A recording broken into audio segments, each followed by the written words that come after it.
Hello বন্ধুরা, Dubai থেকে আমরা এখন চলে যাচ্ছি। আর দুবাই শহরে ঘুরে এতটা ভালো লাগলো, জীবনেও ভাবতেও পারি নাই। তো আশা করি যারা যারা ব্লগটা দেখবেন আপনারাও কিন্তু চাইলে এই ওয়াইএফএক্সে কাজ করে দেশ বিদেশ ভ্রমণের সুযোগ পাবেন এবং সাথে ভালো ইনকাম করতে পারবেন। তো ভাবাই যে না, দেখেন দুবাইয়ের মতো জায়গায় এত বড় হোটেলে, এটা হয়েছে সিটি ম্যাক্স হোটেল। ওই যে পিছনে লেখা দেখতে পাচ্ছেন সিটি ম্যাক্স হোটেল। তো এত বড় হোটেলে থাকতে পারবো আমিও আসলে কখনো ভাবি নাই, তাও আবার দুবাই শহরের মতো জায়গায়। তো যাই হোক, দুবাই শহরটাকে আসলে অনেক মিস করবো, অনেক ঘুরে ভালো লাগলো। আর আমরা এখন বের হয়ে গেছি, সবাই বাসে চলে আসছে। তো আমি এখন চলে যাব। তো বাই বাই দুবাই। গাইস, আমরা এখন আছি দুবাই এয়ারপোর্টে। দুবাই এয়ারপোর্ট টু মুম্বাই যাচ্ছি। তো সাথে কালাম স্যার আছে, দেখতে পাচ্ছেন। আরো পিছনে অনেক ভাই ব্রাদার আছে। তো যাই হোক, আমরা মুম্বাই এয়ারপোর্টে যাব, তারপর মুম্বাইতে কিছু দেখাবো। তো দেখতে থাকুন।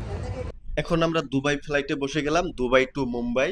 দেখতে পাচ্ছেন গাইস, আজকের এয়ার হোস্টেসটাও মাশাআল্লাহ অনেক সুন্দর। এদিকে আমাদের ফ্লাইটও উড়া মারার জন্য রেডি হচ্ছে, আর ওই যে সামনে দুইটা দেখতেছেন, মানে এই দুইটা উড়া মারার জন্য রেডি হচ্ছে। আরেকটা কথা গাইস, এই যে দেখতে পাচ্ছেন দুবাই এয়ারপোর্ট, আসলে দুবাই এয়ারপোর্টটা অনেক সুন্দর করে বানানো, তা বাহির থেকে দেখেই বোঝা যায়। এদিকে আমাদের ফ্লাইটও উড়া মেরে দিল, দেখতে পাচ্ছেন আস্তে আস্তে কিন্তু উপরের দিকেই যাচ্ছে, উপরের দিকেই যাচ্ছে। দুবাই শহরটা একটা মায়াবী শহর, আসলে যাইতে মন চায় না, এটাই সত্যি। গাইস, আমরা দুবাই থেকে আস্তে আস্তে মুম্বাই শহরে পৌঁছে গেছি। এই যে দেখতে পাচ্ছেন, এটাই কিন্তু মুম্বাই শহর।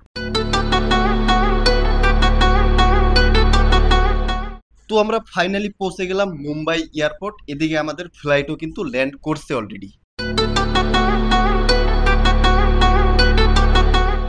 এবার আমরা ফাইনালি মুম্বাই এয়ারপোর্টের ভিতরে চলে আসলাম।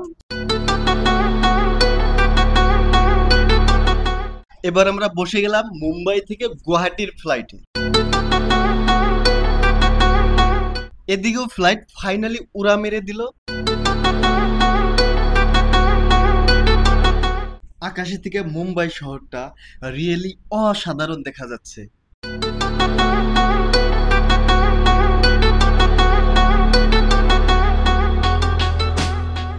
হে গাইস, তো ফাইনালি গুয়াহাটি এয়ারপোর্টে চলে আসলাম। তো আজকের ব্লগ এখানে শেষ। তো সবাই ভালো থাকেন, সুস্থ থাকেন, লাভ ইউ, বাই বাই।